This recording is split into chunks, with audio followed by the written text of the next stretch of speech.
भारत युवा आबादी और एक मजबूत व्यापारिक व्यवस्था वाला दुनिया की सबसे तेजी से बढ़ती बाजार अर्थव्यवस्थाओं में से एक है। देश में विनिर्माण को प्रोत्साहित करके, नवाचार को बढ़ावा देकर और उद्यमिता को बढ़ावा देकर 2025 तक भारत ने 5 ट्रिलियन अमेरिकी डॉलर की अर्थव्यवस्था बनने पर अपनी नजरें टिकाई हुई हैं और इस योजना को पूरा करने में भारत की श्रम शक्ति की अहम भूमिका है। हालांकि इस कार्यबल का औपचारिक और अनौपचारिक क्षेत्रों में चौंका देने वाला असंतुलन एक विकट चुनौती है। भारत के अनौपचारिक क्षेत्र पर ही कोविड-19 महामारी की मार सबसे ज्यादा पड़ी है।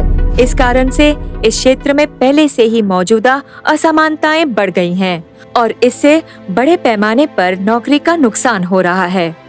आज अनौपचारिक कामगारों का एक बड़ा हिस्सा आजीविका के अस्थिर अवसरों के कारण गरीबी की कगार पर पहुंच चुका है।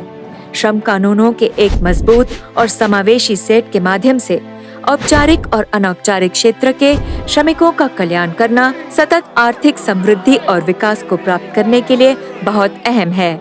4 नई विस्तृत श्रम संहिताओं के साथ साथ भारतीय संविधान श्रम अधिकारों के संरक्षण के लिए कई प्रभावी सुरक्षा उपायों को बरकरार रखता है।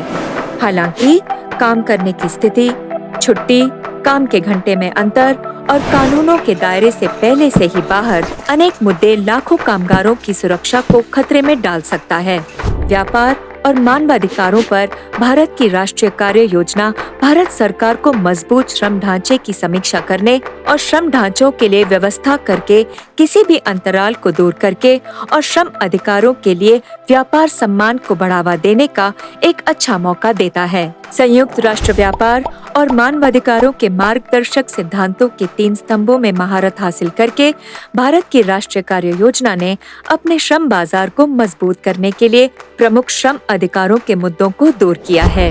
राष्ट्रीय कार्य योजना भारत के लिए श्रम अधिकारों के प्रति अपनी प्रतिबद्धता की पुष्टि करने का एक अच्छा अवसर है, जबकि इसके साथ भारत को यह सुनिश्चित करना होगा कि उत्तरदायी कारोबार प्रतिस्पर्धी बने रहें।